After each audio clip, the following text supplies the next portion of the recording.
So, in the book, Harry and Hermione talk about Ron and Harry being entered into the Triwizard Tournament. She believes him and tries to explain to him how Ron's feeling. She then encourages him to write to Sirius about what's happened, and he agrees and does so. The book goes into a bit more detail about how the non-Gryffindor students react to Harry being the champion. The Hufflepuffs are upset that Harry's stealing the glory from their house, since they rarely get any, and Cedric's one of the few students who brings them any. The Ravenclaws aren't quite as angry, but they're unimpressed by what they see as him cheating. And of course, the Slytherins are relentless in their insults, and even create badges that alternate between saying, "Support Cedric Diggory, the real Hogwarts champion," and "Potter stinks," which we see a bit later in the movie. Hagrid does believe him though, as he tells him during a Care of Magical Creatures class. Harry arrives at Potions class where Malfoy insults Hermione. Harry, having had enough, pulls out his wand, and he and Malfoy both fire spells at each other, which ricochet and hit Goyle and Hermione respectively. Goyle's face erupts in boils, and Hermione's teeth start to grow really long. When Snape arrives, he sends Goyle to the hospital wing, but when Ron shows him what happened to Hermione, he simply says, "I see no difference." Yeah, I can't defend him on that. That's pretty awful. Harry and Ron rightfully start yelling insults at him, causing him to give them both detention and take 50 points from Gryffindor. When the class starts, he has them brew antidotes, saying he's going to poison someone to test them on at the end of class. Personally, I like to think he was just bluffing to motivate them here. Fortunately, Harry is pulled out of class when Colin Creevey arrives and says that Mr. Bagman wants all the champions upstairs. It turns out Bagman wants the champions for the wand weighing ceremony, where Mr. Ollivander shows up to inspect their wands and make sure they're functioning properly. Rita Skeeter is also there to take photos afterwards. In the movie, this scene is basically cut down to just a photo shoot with Rita Skeeter, which does make sense as the wand weighing isn't really necessary to show, though it would have been nice to see John Hurt come back as Ollivander. We did at least get him in Deathly Hallows, though. Ollivander also mentions Gregorovitch while examining Krumm's wand, foreshadowing Deathly Hallows a bit. As for Rita Skeeter, as I said before, she's portrayed very well, but if they weren't going to do anything with her, I'm not really sure why they bothered to include her at all. Harry's interview with Rita Skeeter plays out more or less the same as in the book, with her asking him very personal questions, barely even listening to his answers, and writing whatever she thinks will make the best headlines. In the book, we actually see Dumbledore come in and interrupt the interview to take Harry back to the wand-weighing ceremony, because Rita had dragged him away to talk to him personally. Interestingly, Rita Skeeter is one of the few people Dumbledore comes close to showing actual dislike towards. So yeah, this stuff is kind of fun, but ultimately unnecessary. I don't blame the movie for cutting what they did, and if anything, I feel like they should have cut all of it so they would have had time to focus on more important things. Following this scene, in both versions, Harry gets his reply from Sirius asking to meet in the Gryffindor common room. The actual meeting takes place later in the book than in the movie, however. In fact, it's not until after Hagrid shows Harry the dragons. Speaking of which, the way in which Hagrid contacts Harry about showing him the dragons is different. In the movie, Ron was shown the dragons by Hagrid, and not wanting to tell Harry himself, he comes up with this complicated message for him. Ronald would like me to tell you that Seamus told him that Dean was told by Parvati that Hagrid's looking for you. Is that right? This is somewhat amusing, and I do love this line from Hermione. Well, you can tell Ronald. I'm not an owl! But it does kind of raise the question of why Hagrid would show the dragons to Ron in the first place and not Harry directly. In the book, Hagrid actually approaches Harry himself in Hogsmeade. Before that, though, Rita Skeeter's article on the tournament is published, and it turns out to be more of a life story on Harry, with Fleur and Krum only being mentioned in the last line, and Cedric not being mentioned at all, something that greatly annoys his father, as we see later. Rita also invented a lot of things that Harry never said, like crying about his parents at night, and implies that he and Hermione are a couple. Both of them are constantly made fun of over the article, and Ron is pissed off even more since it seems to confirm to him that Harry really was loving the attention. Although, if I'm being honest, I think it was the stuff about Harry and Hermione that really pissed him off. At one point, Harry, fed up with all the teasing, ends up lashing out at someone talking to him, which turns out to be Cho, telling him he dropped his quill. We also see during this time, Harry and Hermione are in the library, that Krum is often there as well. We later learn that this is because he's into Hermione, but could never work up the courage to talk to her. Harry and Hermione go to Hogsmeade, Harry wearing the invisibility cloak because he doesn't want to talk to Ron. They see Hagrid and Moody at the Three Broomsticks, and we learn that Moody's magical eye can see through invisibility cloaks, something that was never shown in the movie. This is where Hagrid whispers to Harry about coming to see him at midnight under the cloak. Of course, as we learn at the end, it was Moody who suggested Hagrid show Harry the dragons in the first place. So Harry goes to meet Hagrid, who takes him and Madame Maxime to see the dragons. By the way, Harry's reaction to Hagrid and Madame Maxime's relationship in the movie is priceless. Unlike in the movie, Harry and Hagrid don't interact once they've reached the dragons. In fact, Hagrid seems to completely forget about Harry with the attraction of 4 dragons and Madame Maxime to distract him. In the book, one of the dragon handlers is Charlie Weasley, who tells Hagrid what the champions will have to do in the first task and what breed of dragon each one is. A common Welsh green, a Chinese fireball, a Swedish short snout, and of course a Hungarian horntail. Of course, to save on effects, the movie only shows us the horntail, the one Harry will fight. Harry heads back to Gryffindor Tower so as to not miss his meeting with Sirius, and on the way, he bumps into Karkaroff, though because he's invisible, Karkaroff thinks it was just some wild animal that ran away. Harry sees Karkaroff heading in the direction of the dragons and realizes he's going to find out about them too, just like Madame Maxime. This bit was cut from the movie, which makes the moment where Harry tells Cedric about the dragons seem a bit weird, because the whole reason he's telling him is because he would have been the only champion who didn't know otherwise. In the movie, though, Harry has no reason to believe Krum knows about the dragons, even though he says... And Fleur and Krum, do they? Yes. So, yeah, they should have shown something to indicate Karkaroff found out. Anyway, Harry makes it back to Gryffindor Tower just in time for his talk with Sirius in the fireplace. This was Sirius' only scene in the movie, and honestly, he kind of isn't much help to Harry. Harry tells him about the dream he had at the start, which he doesn't in the book, but they kind of gloss over that. Sirius does tell Harry that Karkaroff used to be a Death Eater and that Crouch sent his own son to Azkaban, but that's about it. It's like they brought Sirius in just to give us a bit of info on these other characters, set up 2 red herrings essentially. Sirius doesn't even seem all that worried for Harry, who is clearly terrified. I'm not ready for this, Sirius. You don't have a choice. I'll say this, as much as I disliked this moment with Dumbledore, at least I could tell that he's terrified for Harry, whereas Sirius comes off as almost cold, ironically. I think this is in large part due to the whole logs forming the face effect and the filter on his voice. If they had kept to the description in the book, just the person's head sitting in the fire, and removed the voice filter, Sirius probably would have come across much better here, though I would still think the conversation was too short. The conversation in the book is much more detailed, and you really get a sense of how worried Sirius is for Harry. Once he appears, he immediately asks Harry how he's feeling, and Harry unloads all of his feelings about the tournament, Rita Skeeter's article, and Ron. He also tells Sirius about the dragons Hagrid just showed him. Following this, Sirius, like in the movie, tells Harry that Karkaroff used to be a Death Eater, and he goes into more detail, telling him that Moody caught Karkaroff and put him in Azkaban, and that after Voldemort's downfall, Karkaroff made a deal with the Ministry where he would give them names of other Death Eaters in exchange for his freedom. Sirius suspects that part of the reason Dumbledore wanted Moody at Hogwarts this year was to keep an eye on him.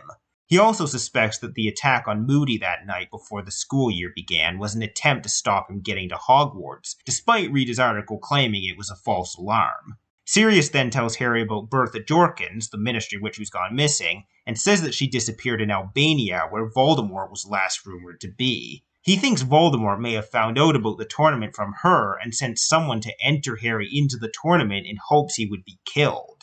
He then starts to tell Harry how he could deal with the dragon, but of course the conversation is interrupted by Ron, so he has to leave. So yeah, a lot more there in the book. In addition to seeing Sirius genuinely showing concern and trying to help Harry, we get a much clearer idea of the big picture and what's going on, or at least what seems to be going on. Karkaroff is set up as the main suspect, but after 3 books, we're wise to Rowling's tricks now, so we know it's most likely not him. But Rowling knows that, so as we'll see, she tries to divert our attention in other ways. And yeah, Ron interrupts the conversation, but in the book, it's at a much more critical time, as Sirius was just about to tell Harry how to deal with the dragon. Yet even so, Ron again comes across worse in the movie. In the book, Harry immediately lashes out at him in anger, understandable given what Ron just interrupted, and that causes Ron to snap back. In the movie, Harry just makes a bit of a passive-aggressive comment. Maybe you're imagining things. Wouldn't be the first time. And Ron gives the same nasty response he does in the book. You're probably just practicing for your next interview, I expect. So after he and Hermione study a bit on how to deal with the dragon, Harry sees Cedric and decides to tell him about the dragons. Now, in the movie, Harry approaches Cedric while he's surrounded by his friends. Said friends make fun of Harry, and Cedric pretends to laugh along with them until he's out of their sight. I feel like this is something book Cedric wouldn't do. Obviously, he's only pretending and doesn't really have anything against Harry, as he lets him know afterwards, but I feel like book Cedric would straight up tell his friends off, regardless of what they might think of him. Anyway, in the book, Harry wants to approach Cedric alone, so he uses a spell to cut open Cedric's bag, causing his books to fall out, and Cedric tells his friends to go ahead while he picks them up. Harry uses this opportunity to talk to him. After this, in the movie, we get the amazing bouncing ferret scene, and Moody takes Harry into his office afterwards. In the book, that scene already happened a while ago. Instead, Moody simply overhears Harry talking about the dragons to Cedric and brings him to his office. I really like this scene in the movie where Moody gives Harry advice on how to deal with the dragon. I like how it didn't use the exact same dialogue the book did, yet still conveys everything that needs to be conveyed. If anything, for the most part, I think I like the movie's dialogue a bit better. The scene also works well with the movie original scene with the teachers from earlier, as Dumbledore in that scene told Moody to watch out for Harry. So seeing him help Harry with the dragon makes perfect sense.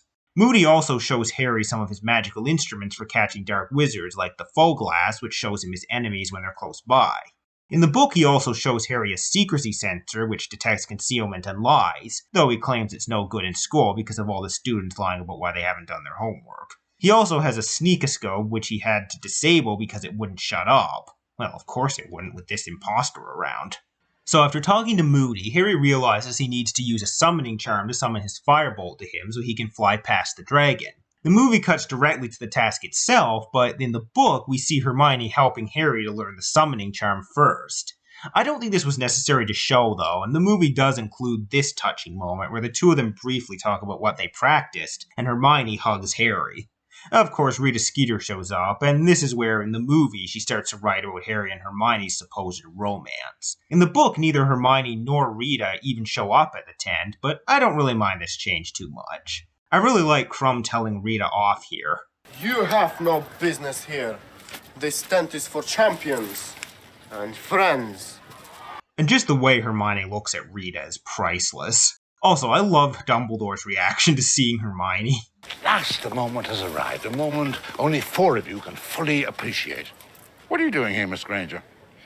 Oh, sorry, I'll just go. By the way, in the book we see McGonagall leading Harry to the tent, and again, I love the moments where she lets her guard down and shows concern for Harry and the other students. So in the tent, in both versions, the champions are told about the task and have to pick the dragons they'll face. In the book, though, it's Bagman who explains everything to them, not Crouch. Following this, Bagman takes Harry outside to offer him advice in secret, but Harry refuses since he already has a plan. Cedric, Fleur, and Crumb all deal with their dragons, and finally, it's Harry's turn. For the match against the Horntail, the major difference here is that the book keeps it confined to the arena itself, whereas the movie, presumably to take advantage of the visual nature of the medium, has Harry and the Horntail fly out of the arena and around the school in an extended action sequence. The book also makes it more clear that there are safety measures in place so the students won't be killed, and dragon keepers around the area to restrain the dragon if things go too far. Now, the parts in the arena I think are done very well, although it is a bit unclear exactly what Harry's spell does considering they never explain the summoning charm. Once they leave the arena, while it is visually interesting, a lot of it really doesn't make sense. Honestly, the YouTuber Movie Flame pretty much summed up my problems with it. No one in the arena can see it, and no one can make sure that Harry is safe and alright. And by the looks of it, no, he's not alright. He needs some help. He almost died like 3 times. Where are the dragon tamers? We saw them earlier. Shouldn't they be with the dragon at all times? Why did the dragon tamers let it get off its chain? Isn't it their whole job to make sure it stayed in the arena? The dragon is literally destroying the school, and no one cares. Why is nobody doing anything? They're just sitting there waiting. And did this dragon just fall to its death? And if it's not dead, the dragon tamers better hope the dragon they're responsible for didn't fly away. And it's also their job to make sure the dragon is safe too. From the looks of it, this dragon is either very injured somewhere on the Hogwarts grounds, putting every student and teacher at risk, or they just let the biggest dragon they have get away. So yeah, they probably should have cut that whole section and just kept it to the arena like in the book. This also would have given them time to devote to other things. After Harry grabs the egg, in the movie it cuts right to the Gryffindors celebrating in the common room. In the book, Harry heads off to a nearby tent so Madame Pomfrey can tend to his wounds while the Dragon Keepers restrain the Horntail. In the tent, Harry is joined by Hermione and Ron, and this is where Harry and Ron make up. Ron does come across slightly more defensive in the movie, but I like both versions. So after Harry and Ron make up, they leave the tent, and Ron explains how the other champions got past their dragons. Cedric transformed a rock into a Labrador dog so the dragon would chase after it instead of him. Fleur used a charm to put her dragon to sleep, and Crumb hit his dragon in the eye with a spell. Harry then gets his marks from the judges. Madame Maxime gives him an 8, Crouch and Dumbledore each give him a 9, Bagman gives him a perfect 10, gotta win that bet, and Karkaroff gives him a 4. Can't let him overtake Crumb, right? Following this, Harry is sent back to the champions' tent where Bagman congratulates them all and tells them about the clue for the next task in their eggs. As Harry and Ron are going back up to the castle, they're ambushed by Rita Skeeter, who wants to hear Harry's feelings after the task, but he immediately blows her off. Congratulations, Harry! I wonder if you could give me a quick word. How you felt facing that dragon? How you feel now about the fairness of the scoring? Yeah, you can have a word. Goodbye. So, after Harry sends Sirius a very detailed letter on how he got past the dragon, then we come to the party in the Gryffindor common room where Harry opens the egg and it makes the screaming sound. I do love how the movie shows the portraits also cheering Harry and reacting to the screaming. Oh, and I suppose now is as good a time as any to mention that the movie seemed to have put Padma Patil in Gryffindor when she's supposed to be in Ravenclaw. I suppose they did this for simplicity to keep her with her sister, and she's a minor character anyway, so it's fine. In the movie, this scene is followed by Ron receiving his dress robes, which, as I mentioned, he got back in the burrow in the book, and it then cuts to McGonagall telling the students about the Yule Ball. In the book, however, there's more that happens before the Yule Ball is brought up. First of all, Rita Skeeter shows up during a Care of Magical Creatures lesson and asks Hagrid if he'll do an interview about his blast-ended Scroots. He eagerly agrees, much to the trio's dismay. The bigger thing that happens, though, is that Hermione, who had tricked the twins into telling her how to get into the kitchens, excitedly pulls Harry down there to show him something. It turns out, Dobby is one of the house elves working in the kitchen. Yeah, Dobby is in this book. Not only that, he's in Order of the Phoenix and Half-Blood Prince, too. And he helps Harry in each one of these books. In this book, he brings Harry Gillyweed. In Order of the Phoenix, he shows Harry the Room of Requirement, and in Half-Blood Prince, he follows Malfoy for Harry. He was completely cut from all three of these movies, though, and only brought back for Deathly Hallows. Now, the situation with Dobby is interesting. His character really was shafted in the movies, being cut from 3 of them and having such a huge gap between his only 2 appearances. But here's the thing. When the filmmakers were working on the script for this, as well as the next movie, Deathly Hallows hadn't been published yet, so they had no idea Dobby would play such an important part in that book. And looking at Dobby's role in this book, as well as the 2 following ones, they do seem pretty cuttable. In this movie, for example, they had Neville be the one to tell Harry about Gillyweed, which he learned about from the herbology book the imposter Moody gave him. In the book, this was Moody's original plan, but it didn't pan out since Harry never asked Neville for help. This change, I think, makes sense. Same with what they did in the next 2 films. The problem is, by cutting Dobby from these 3 movies, his death in Deathly Hallows doesn't hit nearly as hard as it did in the book, where he's been a pretty constant and helpful presence. Whereas having a gap of 4 movies between his 2 appearances and then bringing him back only to have him die in the same movie makes his death feel much cheaper. So yeah, it's interesting. At the time, I'd have said cutting Dobby was the right choice, but in hindsight, it ultimately screwed them over. But back to the plot. The trio find Dobby in the kitchen, along with the other house elves, including Winky, who got a job there along with Dobby after being fired by Crouch. Dobby tells Harry about how much he enjoys being free and how he's now asking for payment, which greatly embarrasses the other elves. He says that Dumbledore did agree to pay him 10 galleons a week and give him weekends off, but Dobby, not wanting that much money and free time, beat him down to 1 galleon a week and 1 day off per month. Winky, on the other hand, doesn't seem to be taking too well to freedom. She keeps crying and saying that Crouch was right to fire her. When the trio mention Bagman, however, she gets angry and says that Crouch has been saying bad things about him. As we learn later, this is because of how he unintentionally gave information to Rookwood, and Crouch was angry that he got off. So after this, we come to the moment where McGonagall tells the students about the Yule Ball. In the book, this is at the end of a Transfiguration class, and she's much sterner about it. In the movie, this is given a whole scene where she seems much more excited and even gives a dancing demonstration with Ron. Honestly, I kinda love this scene. McGonagall's enthusiasm and lines like, "A babbling, bumbling band of baboons." And of course, just the whole moment of her dancing with Ron, it's all so funny. What makes it even more hilarious is imagining Snape doing the same with the Slytherins. Also, I love how the girls are so excited about the prospect of a dance, while the boys are just not into it at all. Interestingly, Neville seems to be the only one in the movie who makes a move to dance, and in general seems to do pretty well at the ball. I just got in. Me? This wasn't the case in the book, and I feel like at this point, Neville wouldn't necessarily have the courage or skill to do this, but I don't really mind the change too much. The lead up to the ball plays out mostly the same in both versions. We see Fred ask Angelina to the ball and she accepts. Harry asks Cho but learns that she's going with Cedric. And we find out that Ron spontaneously asked Fleur Delacour but was wordlessly turned down and bolted. There are some differences though. Like we learn in the book that Neville asked Hermione to the ball but she turned him down because she was already going with someone. Ron doesn't believe this and asks Hermione if she wants to go with him or Harry, which she refuses because she really is going with someone. We also learn that Ginny agreed to go with Neville because she didn't think she'd get to go otherwise. Another difference is that whereas in the movie the girls seem very turned off by Harry, in the book they're pretty much lining up to go with him, which makes a lot more sense. I mean, like Ron says. Blimey, Harry, you say dragons. If you can't get a date, you can. He ends up turning them down, though, for one reason or another, though really it's because he wants to ask Cho.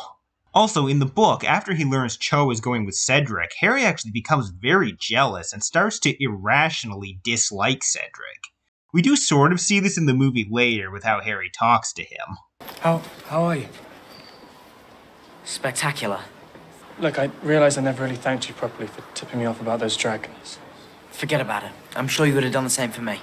We also see the trio talking to Hagrid during a Care of Magical Creatures lesson, where they ask him about his interview with Rita Skeeter, and he tells them that she just seemed to want to ask him about Harry, and that she wasn't happy when he had nothing bad to say about him. Harry suspects that she's tired of writing about Harry as a tragic hero, and is looking for a new angle on him. The movie added these somewhat iconic moments where Snape keeps hitting Harry and Ron to make them concentrate. These are funny, but I don't know. Even book Snape, who as I mentioned is far worse than movie Snape, was never physically abusive. There's also this really weird moment in the movie where Madame Maxime eats some of Hagrid's beard hair? What? So anyway, Harry ultimately ends up asking Parvati to the ball and she accepts. In the movie, he asks her and Padma to go with him and Ron, but in the book, Padma is in Ravenclaw, so he asks Lavender to go with Ron instead. But Lavender is already going with Seamus, so it's Parvati who suggests Ron go with Padma. Following this, a few more things happen that we don't see in the movie. First of all, Harry gets a reply from Sirius congratulating him on dealing with the dragon. Ron also notices that Hermione's teeth are shorter than usual, and she admits that when Madame Pomfrey was fixing them after Malfoy enlarged them, she let her go a bit further. On Christmas morning, Harry is woken up by Dobby bringing him a Christmas present. A pair of socks. Harry puts them on and gives Dobby a pair of his own socks in return, and Dobby has an interesting response. "But sir, they has made a mistake in the shop, Harry Potter. They is giving you two the same." So Ron gives Dobby a pair of his own socks so he can mix them up, and also gives him the sweater Mrs. Weasley sent him. Needless to say, Dobby is delighted to receive all these clothes. Harry's other presents include a tissue from the Dursleys, a book called Quidditch Teams of Britain and Ireland from Hermione, a bag of dung bombs from Ron, a special knife from Sirius with attachments to unlock any lock, a box of sweets from Hagrid, and the usual sweater, this time with a picture of a dragon on it, and some homemade pies from Mrs. Weasley. So after the boys change into their dress robes, Murder me, Harry. we come to the ball itself. This plays out largely the same, but with some cuts here and there. Some small, others not so small. Harry and Ron meet Parvati and Padma, and in the movie, this is where McGonagall informs Harry that the champions are supposed to be the first to dance. This and her reaction to Ron's dress robes are kind of funny. It's traditional that the 3 champions, well, in this case 4, are the first to dance. Surely I told you that. No. Oh, well, now you know. Then, of course, we see Hermione. Now, the movie portrays this as a big Cinderella moment, which I think is a bit overdramatic, especially considering Emma Watson, in general, was always better looking than Hermione is described in the books. Like, there's supposed to have been this huge transformation, but at least to me, it just seems like, oh, she styled her hair nicely and put on a pretty dress. She doesn't really look that much different. In the book, Harry sees a girl he doesn't recognize with Krum, and only when he looks at her again does he realize it's Hermione. That's how big the transformation was. Now, I get that this would have been difficult to do in a movie. I just don't think this slow walk down the stairs with dramatic music was necessary. So the champions lead the way into the Great Hall, and I love the way this set is designed in the movie. In fact, the sets in general are fantastic in all of the movies. Now, unlike in the movie, the dancing doesn't start right away. First, the champions and their partners sit at the high table with the 5 judges. Speaking of the judges, Crouch is not there. Percy Weasley is there in his place since, as he informs Harry, he's been promoted to the role of Crouch's personal assistant. And since Crouch is apparently too sick to attend, he's representing him. Now, as we learn at the end, Crouch is not in fact sick, rather he had started fighting Voldemort's Imperious Curse, so Voldemort ordered him to pretend he was sick and stay at home so he could keep a closer eye on him. We also see Krum talking enthusiastically with Hermione and raving about Hogwarts, comparing it favorably to Durmstrang. On the other hand, Fleur is talking about it rather unfavorably in comparison to Beauxbatons. There's also a rather adorable moment where Hermione tries to teach Krum to say her name. He settles on Hermione. We also see Dumbledore talking to Karkaroff about a room he found on his way to the bathroom filled with chamber pots. This is foreshadowing the Room of Requirement, which the students will use quite a bit in future books and movies. So the dancing starts, and in both versions, Harry is clearly quite uncomfortable, and Parvati is the one steering. The movie includes a couple things here that I like this brief moment of Karkaroff starting to dance, hinting at a bit of a different side to him that we never really get to see in either version. And of course, Filch dancing with Mrs. Norris, which is both funny and kind of heartwarming. Something the movie cut, however, was Moody commenting on Harry's socks, which he can see thanks to his magical eye, and Harry telling him Dobby made them for him. This is actually what gives Moody the idea to have Dobby give Harry the gillyweed for the second task. Of course, since they cut Dobby and had Neville do that, it wasn't necessary to show this. In both versions, Harry immediately goes to sit down with Ron after the first song ends, much to Parvati's disappointment. She's then asked to dance by another boy, from Beauxbatons in the book, but from Durmstrang in the movie, and quickly accepts. Hermione joins Harry and Ron gets all pissed off at her. He claims it's because she's fraternizing with the enemy. But we all know it's actually because he's jealous. After she storms off, Ron blows off Padma too. From here, the movie cuts right to the end of the ball, but there's more in the book that I personally think should have been included. After Percy and Bagman come to talk with them, and get distracted talking to each other, Harry and Ron leave and go for a walk. During this walk, they come across 2 interesting interactions. The first is between Snape and Karkaroff, and it was actually in a deleted scene in the movie. Karkaroff is clearly worried about something and talks about something becoming clearer, but Snape doesn't want to discuss it.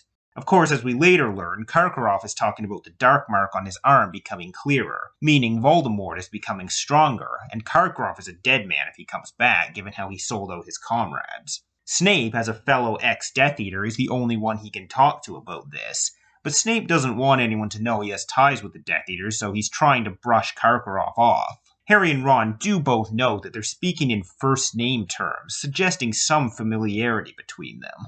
Also, I just love the moment where Snape catches the couple making out. You must 10 points from Hufflepuff, Fawcett. And the same for Ravenclaw, Stebbins. The second conversation they overhear is between Hagrid and Madame Maxime. Hagrid is talking about his childhood, and this is actually shown in the movie a bit earlier.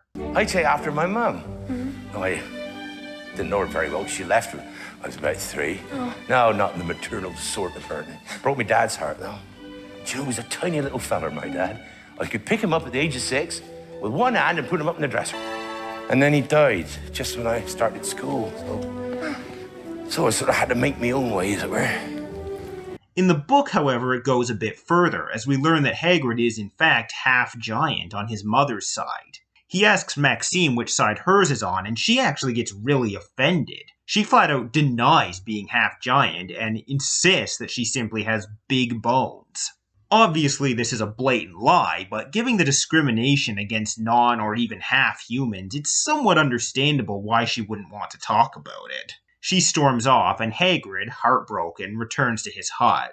Incidentally, Harry spots a beetle nearby while listening to this conversation. That beetle was Rita Skeeter. Following that conversation, Ron tells Harry about giants and how vicious they are, how they've been dying out for a while, and most of them are hiding in the mountains. He also explains the prejudice against half-breeds to Harry. Again, Ron gets to show his knowledge of the wizarding world, being the only one to actually have lived his entire life in it.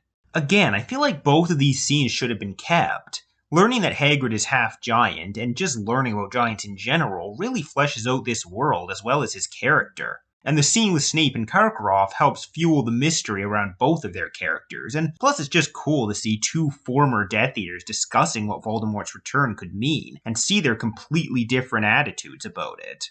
So the ball ends, and everyone heads back to their dormitories. On the way, Harry is stopped by Cedric, who tells him to take his egg to the prefect's bathroom on the 3rd floor. In the movie, this happens a couple days after the ball. Harry doesn't act on the information right away like he does in the movie, however. His jealousy over Cedric dating Cho causes him to stubbornly refuse to take his advice for a while.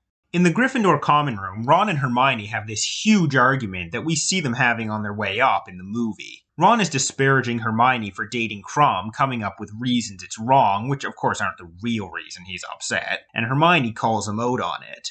Next time there's a ball, pluck up the courage and ask me before somebody else does. And not as a last resort. This is the first time in the books where it's made really clear that Ron and Hermione have feelings for each other, and I think the movie captures this well. In fact, it's pretty much taken straight from the book. However, this does raise another point.